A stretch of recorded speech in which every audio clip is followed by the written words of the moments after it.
दोस्तों, क्या हो अगर भगवान ही आपके खिलाफ हो जाएँ और आपको अपने घर पहुँचने के लिए 1 या 2 साल नहीं बल्कि पूरे 10 साल तक मौत के कुएँ और खूंखार मॉन्स्टर से लड़ना पड़े। हॉलीवुड जिस मेगा बजट फ़िल्म दी ओडिसी को बड़े पर्दे पर लाने की तैयारी कर रहा है, उसकी कहानी आज से करीब 2800 साल पहले महाकवि होमर ने लिखी थी। यह कोई काल्पनिक कहानी नहीं बल्कि ग्रीक माइथोलॉजी का वो खूनी इतिहास है जिसे सुनकर आज भी रोंगटे खड़े हो जाते हैं। ये कहानी है चालाकी के देवता और इथाका के राज्य ओडिसियस की, जिन्होंने अपनी बुद्धि से ट्रॉय के उस महान युद्ध को खत्म किया था। लेकिन युद्ध जीतने के बाद जब वो अपने घर के लिए निकले तो समंदर के देवता पोसाइडन उनसे इतने नाराज हो गए कि उनका 2 हफ्ते का सफर 10 साल के नर्क में बदल गया। आज के इस वीडियो में हम इसी महाकाव्य की पूरी कहानी और इसके खतरनाक मॉन्स्टर के सच को आसान शब्दों में डिकोड करेंगे ताकि फिल्म देखने से पहले आप इसके हर ट्विस्ट को समझ सकें। कहानी शुरू होती है ट्रॉय के युद्ध के ठीक बाद। ओडिसियस अपने 12 जहाजों और सैनिकों के साथ इथाका लौट रहे होते हैं, लेकिन रास्ते में वो एक अनजान द्वीप पर रुकते हैं जो कि घर था पॉलीफेमस का, एक ऐसा दैत्य जिसकी सिर्फ एक आंख थी और वो इंसानों को कच्चा चबा जाता था। वह ओडिशस के कई सैनिकों को जिंदा खा जाता है। यहाँ ओडिशस अपनी लेजेंडरी चालाकी का इस्तेमाल करते हैं। वो दानव को शराब पिलाकर अंधा कर देते हैं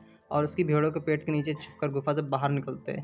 लेकिन भागते वक्त ओडिशस घमंड में आकर अपने असली नाम चिल्ला देते हैं और यही उनकी सबसे बड़ी भूल साबित होती है, क्योंकि वो दानव कोई और नहीं बल्कि समंदर के सबसे क्रूर देवता पोसाइडन का बेटा था। बेटा अपने पिता से बदला मांगता है और पोसाइडन ओडिसियस के सफर को श्राप दे देते हैं। इसके बाद ओडिसियस का सामना जिन चीजों से होता है वो फिल्म में कमाल के वीएफएक्स के साथ दिखने वाली है। पहले पहुंचते जादूगरनी सारसी के द्वीप पर, जो उनके सैनिकों को जानवर बना देती हैं। ओडिसियस उसे हराते हैं और आगे बढ़ते हैं, जहां उनका सामना होता है सायरन से, ऐसी जलपरियां जिनकी सुरीली आवाज सुनकर नाविक पागल हो जाते हैं और अपने जहाज पत्थरों से टकरा देते हैं। ओडिसियस अपने सैनिकों के कानों में मोम पिघलाकर डाल देते हैं ताकि वो आवाज ना सुन सके। हद तो तब हो जाती है जब उन्हें एक सकरे रास्ते से गुजरना पड़ता है, जिससे एक तरफ 6 सिर वाला नरभक्षी राक्षस स्केला है और दूसरी तरफ पानी का खौफनाक बंदर चैरिप्टिस। इस खौफनाक सफर में ओडिसियस के सारे सैनिक एक एक करके मारे जाते हैं, उनके सारे जहाज तबाह हो जाते हैं और ओडिसियस अकेले बचते हैं। पूरे 20 साल बाद, 10 साल युद्ध के और 10 साल सफर के, ओडिसियस आखिरकार अकेले अपने देश इथाका पहुंचते हैं। लेकिन वहां की हालत और खराब थी। सबको लगा कि ओडिसियस मर चुके हैं, इसलिए पड़ोसी के 100 से ज्यादा लालची राजकुमार उनकी पत्नी पेनेलोप से जबरदस्ती शादी करने और इथाका के सिंहासन को हथियाने के लिए उनके ही महल में डेरा डाले बैठे थे। पेनेलोप की एक शर्त रखती है, जो भी ओडिसियस के उस भारी जादुई धनुष पर प्रत्यंचा चढ़ाकर एक तीर से 12 कुल्हाड़ियों के छेदों के पार निकाल देगा, वो उसी से शादी करेगी। सारे राजकुमार फेल हो जाते हैं। तभी वहाँ बैठा एक बूढ़ा भिखारी खड़ा होता है। वो कोई और नहीं, भेष बदले खुद ओडिसियस थे। वो एक झटके में तीर निशाने पर लगाते हैं, महल के सारे दरवाजे बंद करते हैं और अपने बड़े टेलीमेकर्स के साथ मिलकर उन सभी 100 धोखेबाज राजकुमारों को गाजर मूली की तरह काट डालते हैं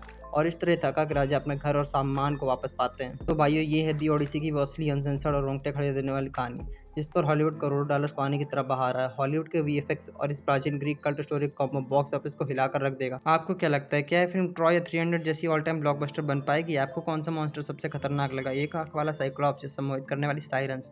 कमेंट से अपनी राय लिख डालें और सिनेमा के ऐसे ही प्री रिलीज स्टोरी और अनफिल्टर्ड अपडेट्स के लिए चैनल को भी सब्सक्राइब कर लो। मिलते हैं अगली कड़क वीडियो में।